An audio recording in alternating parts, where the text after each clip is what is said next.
تو یہ فیروز ابو لولو موجوسی نے آپ پر حملہ کر دیا اور آپ کو کئی زخم لگا. ایک زخم آپ کے ناف میں لگا اور پھر اس نے بھاگنے کی کوشش کی اور صحابہ کو زخمی کیا. 6 صحابی اور بھی شہید ہوئے کیونکہ اس کا جو خنجر تھا بڑا زہر آلودہ تھا. حضرت عمر رضی اللہ تعالیٰ عنہ کو بالکل بیچارے زخمی ہو گئے اور اس نے کیا کیا تھا، جب اس کے اوپر چادر ڈالی گئی اس کو پکڑنے کے لیے تو اس نے اپنے آپ کو اوپر خود حملہ کیا، یعنی اس نے اپنے آپ کو خود ہلاک کیا، خودکشی کر لی. تو اس کے ساتھ پھر دیکھیں نا یہ بھی پتہ نہیں چل سکا کہ پیچھے کس کی سازش تھی، لیکن جو قاتل ہے وہ یہی تھا. تو اس کو جب حضرت عمر رضی اللہ تعالیٰ عنہ کو علاج کرنا شروع کیا گیا، آپ کو لے کے جا کر، تو پہلے آپ کو نبیس پلائی گئی، تو نبیس آپ کے زخموں سے نکل آئی، پیٹ کے جو زخم تھے. پھر آپ کو دودھ پلایا گیا، دودھ بھی زخموں سے نکل آیا. تو پھر جو حکیم تھے انہوں نے کہا کہ حضرت عمر کا بچنا مشکل. اب یہ جو بات ہے نا دادی، یہ 26 ذی الحجہ یا 27 ذی الحجہ کی، ٹھیک ہے. اور حضرت عمر رضی اللہ تعالیٰ عنہ نے ایک تو 3 کام کیے. سب سے پہلے تو اپنے بیٹے حضرت عبداللہ بن عمر سے کہا کہ میرے ذمہ فلاں کا قرض ہے، وہ قرض تم نے ادا کرنا ہے، ٹھیک ہے. ان کی ذمہ داری یہ لگائی. دوسرا ایک کونسل بنا دی کہ میرے بعد یہ 6 لوگ ہیں جن کو آپ فیصلہ کر لیں، انہی میں سے کسی کو اپنا آپ ایک خلیفہ جو ہے وہ منتخب کر لیں. حضرت عثمان رضی اللہ تعالیٰ عنہ، حضرت علی رضی اللہ تعالیٰ عنہ، حضرت سعد بن ابی وقاص رضی اللہ تعالیٰ عنہ، حضرت طلحہ، حضرت زبیر اور غالباً حضرت عبد الرحمن بن عوف رضی اللہ تعالیٰ عنہ کہ بھئی آپ ان 6 میں سے کسی ایک کو اپنا خلیفہ بنا لیں. 2 کام ہو گئے. تیسرا کام یہ کیا کہ اپنے صاحبزادے حضرت عبداللہ بن عمر رضی اللہ تعالیٰ عنہ سے کہا کہ جا کر اما عائشہ صدیقہ رضی اللہ تعالی عنہا سے جا کر اجازت طلب کرو کہ عمر آپ سے اجازت چاہتا ہے کہ آپ اس کو اجازت دیں کہ آپ کے حجرے کے اندر حضور اکرم صلی اللہ علیہ وسلم کے قدموں میں عمر کو جگہ مل جائے، آپ اجازت مرحمت فرمائیں. اما عائشہ صدیقہ رضی اللہ تعالی عنہ نے فرمایا یہ جگہ تو میں نے اپنے لیے رکھی تھی کیونکہ حضور اکرم صلی اللہ علیہ وسلم میرے شوہر محترم ابوبکر صدیق رضی اللہ تعالیٰ عنہ میرے والد محترم، تو لہذا میں نے یہ جگہ اپنے لیے رکھی تھی. حجرہ عائشہ میں حضور اکرم صلی اللہ علیہ وسلم کا مزار مبارک ہے. تو اما عائشہ نے اجازت دی، کہا کہ ساری زندگی حضور اکرم صلی اللہ علیہ وسلم ارشاد فرماتے تھے میں ابو بکر اور عمر، تو لہذا حضور کے تعلق کی بنیاد پر حضرت عمر کو جگہ عطا فرمائے جو جگہ آپ نے اپنے لیے رکھی تھی. حاضرین اب آپ دیکھیں یہ کیسا اللہ تعالیٰ کا ایک نظام ہے کہ جب بھی ہم قیامت تک مسلمان حضور اکرم صلی اللہ علیہ وسلم کے روضہ اقدس پہ جا کر سلام پیش کرتے ہیں، ساتھ پھر حضرت ابوبکر صدیق کی خدمت میں سلام، پھر حضرت عمر کی خدمت میں سلام پیش کرتے ہیں. اور کل قیامت کے دن جب حضور اپنی قبر مبارک سے کھڑے ہوں گے تو حضور نے فرمایا کہ میں سب سے پہلا ہوں گا جس کے لیے قبر کو شک کیا جائے گا. انا اول شافع و مشفع، میں پہلا ہوں گا جو شفاعت کروں گا اور جس کی شفاعت کو قبول کیا جائے گا. ینشق لہ القبر، میں پہلا ہوں گا جس کے لیے قبر کو شک کیا جائے گا. اور میرے دونوں طرف، ایک طرف ابو بکر اور ایک طرف عمر ہوں گے. اندازہ کریں دائیں طرف ابو بکر، بائیں طرف عمر، اللہ اکبر. اور یہ حضور اکرم صلی اللہ علیہ وسلم سے محبت اور قربت کا تعلق. اما عائشہ نے اجازت دی. یہاں پہ حضرت عمر رضی اللہ تعالیٰ عنہ پریشان ہے، پتہ نہیں اجازت ملتی ہے نہیں ملتی، بے چین ہے. حضرت عمر رضی اللہ تعالیٰ عنہ کے صاحبزادے حضرت عبداللہ بن عمر رضی اللہ تعالیٰ عنہ تشریف لاتے ہیں اور حضرت عمر بیتاب میں پوچھتے ہیں بیٹے کیا فرمایا؟ اما عائشہ نے کہا کہ آپ کو اجازت عطا کر دی ہے۔ کہا ٹھیک ہے، الحمدللہ، خوش ہوئے، اور کہا کہ جب میرا انتقال ہو جائے، انتقال ہو جانے کے بعد میری میت کو، میرے جنازے کو حضرت اما عائشہ صدیقہ رضی اللہ تعالی عنہا کے حجرے کے سامنے رکھ دینا، اور کہنا کہ یہ عمر کی لاش ہے، میت ہے، اور یہ آپ سے اجازت طلب کرتی ہے کہ آپ اجازت عطا فرمائیں کہ ان کی تدفین کی جائے آپ کے حجرے میں، حضور اکرم صلی اللہ علیہ وسلم کے پہلو میں۔ تو کہا کہ آپ کو تو اجازت عطا کر دی گئی ہے۔ فرمایا نہیں، کیونکہ ابھی میں زندہ ہوں، ابھی میں مسلمانوں کا امیر ہوں، اور میرا خیال کرتے ہوئے، میرے مقام کا خیال کرتے ہوئے، مجھ سے حیا کرتے ہوئے شاید اما عائشہ نے اجازت دے دی ہو، لیکن جب تم میری میت کو وہاں رکھو گے تو اس وقت عمر جو ہے وہ مسلمانوں کا خلیفہ نہیں ہوگا، میں انتقال کر چکا ہوں گا۔ تو اس وقت میں اگر وہ اجازت دیں تو ان کی اجازت ملنے کے بعد میری تدفین وہاں کرنا، ورنہ عام مسلمانوں کے قبرستان میں کرنا۔ یہ کتنا بڑا کریکٹر ہے، یہ حضرت عمر رضی اللہ تعالیٰ عنہ کا اسوہ ہے، آپ کی صفات ہیں۔ لہذا ناظرین، اسلام کا ایک عظیم مجاہد، سپہ سالار، ایک عظیم شخصیت، جن کے اسلام میں داخل ہونے سے اللہ تعالیٰ نے اسلام کو قوت عطا فرمائی، اسلام کو طاقت عطا فرمائی۔ حضرت عمر اکثر کہا کرتے تھے، دیکھیں لوگ جو ہے حضرت عمر کی اس بات کو لے کر ان پر اعتراض کرتے ہیں کہ حضرت عمر فرمایا کرتے تھے، عمر تجھے تو تیرا والد پیٹا کرتا تھا کہ تو اونٹ صحیح طریقے سے نہیں چلا سکتا، تو آج دیکھ اللہ نے تجھ سے کیا کام لیا۔ تو لوگ کہتے ہیں دیکھو، جس شخص کو اونٹ چلانے نہیں آتے ہوں اس نے کیا حکومت چلانی تھی۔ یہ ایک تنقید کی جاتی ہے، آپ کو اس بات سے آپ کے اوپر کیا کیا جاتا ہے، تبرہ کیا جاتا ہے، حالانکہ یہ حضرت عمر رضی اللہ تعالیٰ عنہ کی حق گوئی تھی۔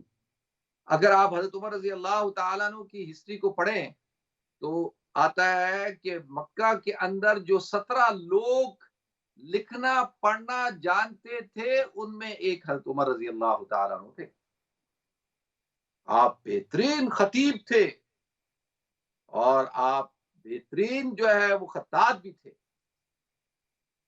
تقریر اور تحریر دونوں فنوں کے اندر آپ مہارت رکھتے تھے، اور اس کے ساتھ ساتھ آپ پہلوان بھی تھے، آپ کے اندر قائدانہ صلاحیتیں موجود تھیں، آپ بہترین گھڑ سوار تھے، اور اس وقت کے جو مروجہ علوم تھے ان تمام علوم میں آپ مہارت رکھتے تھے، اور اسی طریقے سے آپ جو ہے وہ تجارت بھی کیا کرتے تھے، جو عربوں کا ایک بہترین مشغلہ تھا۔ لیکن حضرت عمر رضی اللہ تعالیٰ عنہ ناظرین بہترین سفارتکار تھے۔